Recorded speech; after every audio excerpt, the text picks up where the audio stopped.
Et bonjour à tous, bienvenue sur la chaîne. Alors, pour commencer, voici une petite vidéo d'introduction pour expliquer brièvement le concept de la chaîne.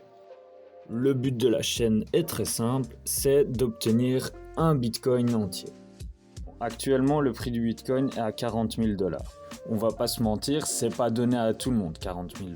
Surtout si comme moi, t'es étudiant, t'as pas des moyens énormes. On va néanmoins sur cette chaîne essayer de voir plusieurs procédés ou moyens pour l'obtenir. Avant de parler du magnifique plan d'action, j'aimerais juste faire un petit rappel. Juste pour vous dire qu'investir comporte des risques, que je ne suis pas un expert financier et que je ne vous donne aucun conseil en investissement. Je vous partage juste mes expériences et ce que je compte faire. Voilà, je le posterai sur cette chaîne et peut-être que ça peut en inspirer certains ou que vous pouvez apprendre de mes erreurs, mais je ne donne aucun conseil d'investissement. Voilà, petite parenthèse fermée. Sans plus attendre, on peut passer à la suite. En fait, le plan d'attaque, il est très simple. On va se faire un capital de base avec les étapes qui vont suivre.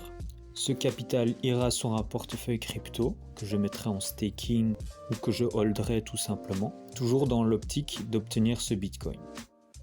Donc installe-toi bien, décapsule ton Tropico, range tes M&M's et écoute bien les 4 étapes qui vont suivre. Surtout la première, c'est la plus cruciale. Étape 1, la YouTube monnaie. Je pense que tu pensais pas que j'allais dire ces choses-là. Tu pensais que ce serait tabou, mais non, c'est pas tabou. Étape 2, travailler et gagner de l'argent.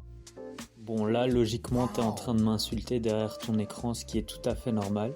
Mais la deuxième étape, en fait, va servir à financer tous les autres projets. Je dis bien financer, parce que c'est pas avec un salaire étudiant qu'on va réussir à se payer un Bitcoin entier. Surtout en Belgique où on est limité à 475 heures par an. Du coup, ça fait plus ou moins 5 000 € en moyenne qu'on peut gagner au maximum. Donc on n'a pas le choix que d'investir cet argent. Étape 3, le grind.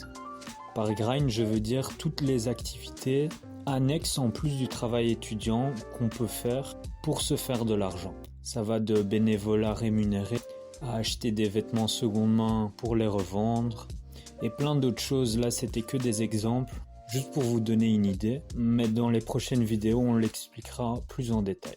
Je dis on parce que beaucoup d'amis m'ont conseillé et m'ont donné des idées tout simplement de petites choses que je peux faire pour me faire de l'argent en plus. Étape 4, les projets risqués. C'est ma préférée, c'est tous les projets à risque. Donc on parle de trading avec levier, des paris sportifs ou du casino, poker. Tout ce qui de base ne rapporte pas spécialement de l'argent, mais on sait jamais sur un coup de chance. Si jamais vous avez d'autres projets à risque autres que ceux que je viens d'énumérer, n'hésitez pas à le mettre en commentaire. Si vous avez d'autres étapes qui pourraient financer ce fameux Bitcoin, n'hésitez pas à le mettre en commentaire aussi. Et sinon, c'est tout pour cette 4e étape. Et voilà, cette vidéo d'introduction touche à sa fin. J'espère qu'elle vous aura plu. N'hésitez pas à me dire ce que vous en avez pensé, de lâcher un pouce bleu.